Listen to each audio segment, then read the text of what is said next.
Study IQ IAS, आपका selection हमारा mission. Ukraine के रशिया के ऊपर में ऑपरेशन स्पाइडरवेब करने के बाद हम सबको पक्का पता था कि रशिया चुप रहने वाला नहीं है। और इसके ऊपर में मैंने वीडियो बनाया था। कमेंट सेक्शन में कुछ लोग कह रहे थे कि रशिया इतना बड़ा मेजर स्टेप नहीं ले सकता है, पर मैंने आपको बताया था कि रशिया ऐसे लीडर के द्वारा गवर्न किया जा रहा है जो कि तानाशाही प्रवृत्ति का है, और जब भी किसी तानाशाह को के ईगो को आप डिस्ट्रॉय करेंगे मतलब आप मौत से खेल रहे हैं। और यही खेल अभी यूक्रेन या फिर जेलेंस्की खेल रहे हैं। और इसी वजह से रशिया ने आज तक का यूक्रेन रशिया क्राइसिस में आज तक का सबसे बड़ा अटैक किया है, सबसे बड़ा अटैक किया है। और इसको लेकर के पूरी दुनिया में चर्चा है। सारे न्यूज़ एजेंसी जो है इस चीज़ को कवर कर रहे हैं, क्योंकि रशिया ने यूक्रेन के ऊपर में इतना बड़ा डैमेज किया कि 407 मिसाइल्स, कुछ लोग 400 बोल रहे हैं, कुछ लोग 407, मतलब 400 से ऊपर तक का ड्रोन जो है वो यूक्रेन के ऊपर में लॉन्च कर दिया है। और टोटल 44 मिसाइल्स, मतलब 400 ड्रोन्स एंड 40 मिसाइल से ज्यादा जो है उन्होंने यूक्रेन के ऊपर में दाग दिया है। और ऐसा नहीं है कि यूक्रेन के सिर्फ बॉर्डरिंग एरियाज में उन्होंने जो है वो हिट किया, नहीं, यूक्रेन के चाहे वो नॉर्थ हो, साउथ हो, वेस्ट हो, ईस्ट हो, सब जगह उन्होंने कवर किया है, ताकि पूरी दुनिया को ये चला जाए कि अगर नेटो का समिट होगा तो फिर यूरोप भी रशिया के लॉन्ग रेंज मिसाइल से दूर नहीं है। ये एक तरीके का उन्होंने साइन दिया है नेटो को भी एंड यूरोप को भी। और इसमें अभी तक खबर आ रही है कि 6 लोग जो हैं वो मारे गए हैं, क्योंकि रिपोर्ट्स अभी नहीं आ रही हैं, क्योंकि यूक्रेन जो है वो ऐसा जगह बन चुका है, मतलब जहां पे मौत का खेल हो रहा है, तो वहां से रिपोर्ट्स बाहर आ पाना बहुत मुश्किल का काम है। पर बहुत सारे जो प्रॉपर्टी ऑलरेडी डिस्ट्रॉयड थी, और एक तरीके का ये ऐसा टैक्टिक यूज किया गया रशिया के द्वारा, डबल टैप, जिसके बारे में मैं आपको बताऊंगा। तो यहां पे देखिए सिचुएशन ये है कि ये जो उन्होंने मिसाइल यूज किया था या ड्रोन यूज किया था, तो जो ड्रोन है, ये जो ड्रोन है ये शहीद ड्रोन है जो कि ईरान के द्वारा लिया गया था। ये ईरान था, ईरान के द्वारा ये शहीद ड्रोन लॉन्च किया गया था, जिसके बारे में बहुत सारी न्यूज़ आ रही थी कि ईरान जो है वो ड्रोन सप्लाई कर रहा है, चाहे वेपन सप्लाई कर रहा है। क्या था वो? यही शहीद ड्रोन था। उसके बाद नॉर्थ कोरिया का जो KN-23 बैलिस्टिक मिसाइल था, इसका यूज किया गया। और हाँ, ये जो 44 मिसाइल यूज किया गया था रशिया के द्वारा, इसमें क्रूज और बैलिस्टिक मिसाइल दोनों हैं। अब इन दोनों में क्या डिफरेंस है आप नीचे कमेंट सेक्शन में जरूर बताइएगा। अब देखिए, ये जो रशिया के द्वारा जो टैक्टिक यूज किया गया डबल टैप, इसकी वजह से ये जो अटैक है वो इतना डेडली हो जाता है। इसके पीछे का रीजन ये टैक्टिक है डबल टैप। ये डबल टैप होता क्या है, इसको समझने से पहले हम ये देखते हैं कि जब भी आप किसी भी दूसरे कंट्री के ऊपर में अटैक करते हैं तो फिर लोग मारे जाते हैं, लोग घायल होते हैं, फिर उनको रेस्क्यू करने के लिए, उनको बचाने के लिए और लोग आते हैं, फर्स्ट एड करने के लिए और लोग आते हैं, फिर रशिया के द्वारा दोबारा अटैक किया जाता है। तो इसीलिए बोला जाता है डबल टैप।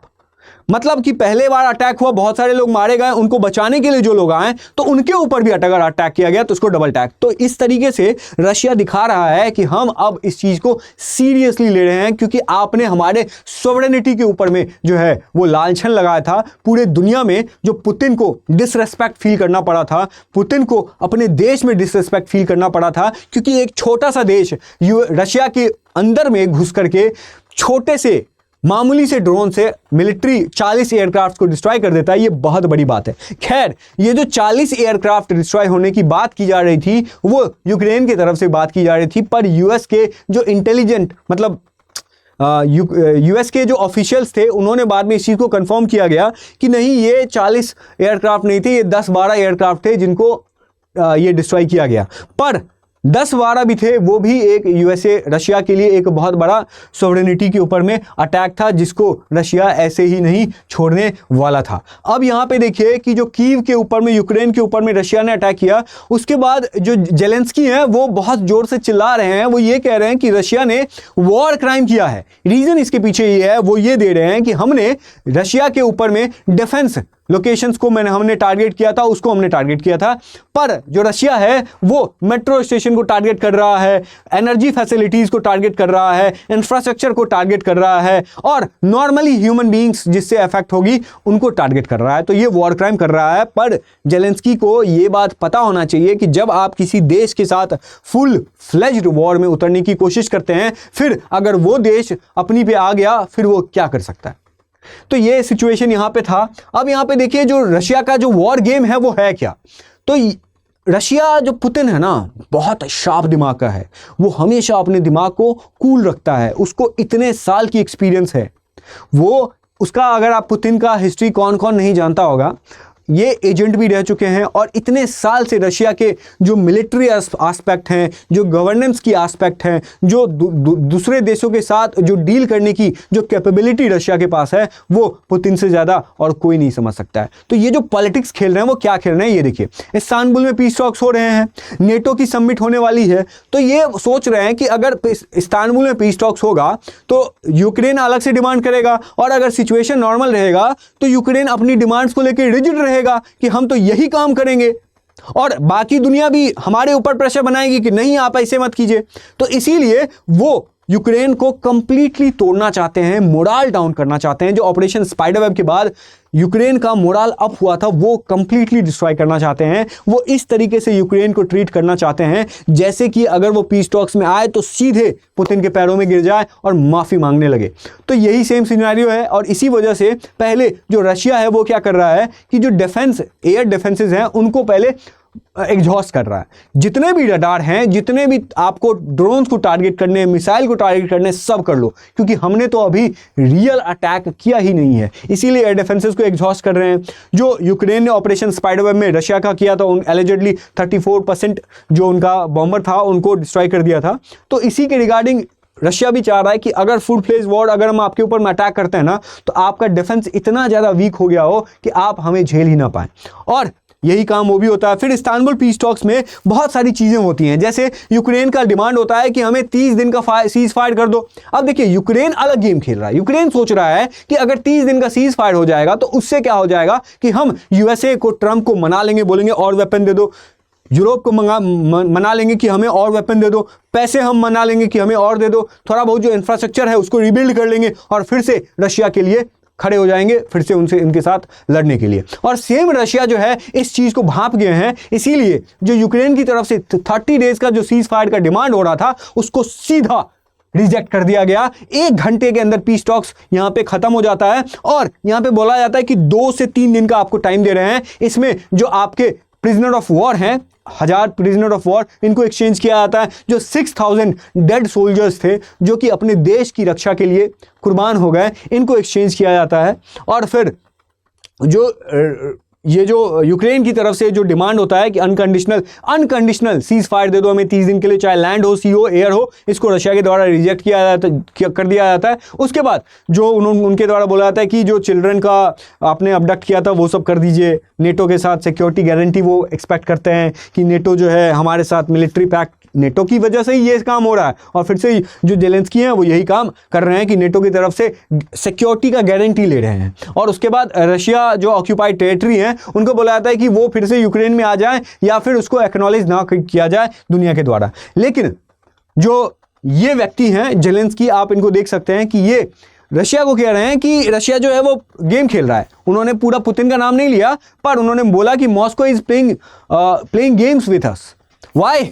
बिकॉज आप अगर रशिया का डिमांड देखेंगे तो आप चौंक जाएंगे, और यही काम जो है वो रशिया करता है। रशिया बोलता है कि अब कोई भी सीज फायर तभी होगा लॉन्ग टर्म के लिए जब पूरी दुनिया, क्रिमिया, डोनेट्स्क, लुहांस्क, ज़ैपोरिज़िया, जो लोकेशन रशिया के द्वारा यूक्रेन का कैप्चर किया गया है, जो लोकेशंस रशिया का यूक्रेन के द्वारा कैप्चर किया गया है, उसको जो है पूरी दुनिया अगर एक्नॉलेज कर लेती है कि ये रशिया का पार्ट है, तभी हम जो है वो सीज फायर करेंगे। रशियन लैंग्वेज को यूक्रेन के अंदर ऑफिशियल लैंग्वेज बनाओ। उसके बाद और भी 1-2 डिमांड करते हैं। वो बोलते हैं कि जो नेटो के साथ जो मिलिट्री अलायंस होना था, चाहे यूक्रेन का और किसी देश के साथ मिलिट्री अलायंस है, उसको, किसी भी तरीके का मिलिट्री अलायंस है उसको बैन कर दो। उसके बाद जो यूक्रेन का जो आर्मी साइज है उसको भी कम करो। और सबसे इंटरेस्टिंग बात यह कि इंटरनेशनल सैंक्शंस जो रशिया के ऊपर में लगा गया है, उसको सब सैंक्शंस को हटा दिया जाए, और तभी हम जो है वो रशिया जो है वो यूक्रेन के साथ पीस टॉक्स करेगा। ये जो बोल्ड स्टेप है, ये जो डिमांड है यूक्रेन के द्वारा, पूरी दुनिया के द्वारा, तभी माना जाएगा जब रशिया का अपर हैंड हो इस रशिया यूक्रेन क्राइसिस में। और इसी वजह से जो रशिया है वो इस तरीके का मेजर स्ट्राइक यूक्रेन के ऊपर में करता है। और मुझे लगता है कि इसमें जेलेंस्की जो है वो कहते हैं कि सीज फायर जो है वो इडियोटिक था। कहना तो चाहते थे वो पुतिन को इडियट, लेकिन वो खुद इस चीज़ में बन गए हैं, क्योंकि वो कहते हैं कि सीज फायर जो है वो हमें 30 दिन का चाहिए था। क्यों चाहिए था ये सब तो वो ऑलरेडी बताएंगे नहीं किसी को। पर मुझे लगता है कि जो जेलेंस्की जैसे लीडर है ना, वो बहुत घातक साबित हो सकते हैं आपके देश के लिए, क्योंकि जेलेंस्की देश में कितने लोग मर रहे हैं, क्या प्रैक्टिकल सिचुएशन है, इनको फर्क नहीं पड़ता है। इनको अपने ईगो को सेटिस्फाई करना है, और वो ईगो को सेटिस्फाई तभी कर पाएंगे जब रशिया जो है के ऊपर में छोटा मोटा अटैक करेंगे, बड़े बड़े स्टेटमेंट देंगे, रशिया अटैक करेगा, फिर बोलेंगे हमारे साथ जो है वो नाइंसाफ़ी हो रहा है, यूरोप से हेल्प मांगेंगे, यूएसए से माफ़ी मांगेंगे। भैया आप अपने कंट्री के साइज़ को देखो, आप अपनी कंट्री के मिलिट्री स्ट्रेंथ को देखो, आप अपने कंट्री के पॉपुलेशन को देखो, आप अपने कंट्री के जो सिचुएशन है, जो इंफ्रास्ट्रक्चर है उसको देखो। आम जिंदगी आपके कंट्री का बेहाल हो गया है। कोई भी इंसान मतलब हार्ट अटैक, मतलब समझो ना कि कभी भी अटैक हो सकता है, इस डर में जी रहा है, कभी भी किसी की भी मृत्यु हो सकती है, इस डर में जी रहा है, और ये इंसान अपने ईगो को सेटिस्फाई कर रहे हैं। और इनसे बड़े जो ईगोइस्ट हैं वो ये व्यक्ति हैं। ये व्यक्ति कौन है? तो डिफेंस के मतलब यूक्रेन के डिफेंस मिनिस्टर रुस्तेम उमरोव।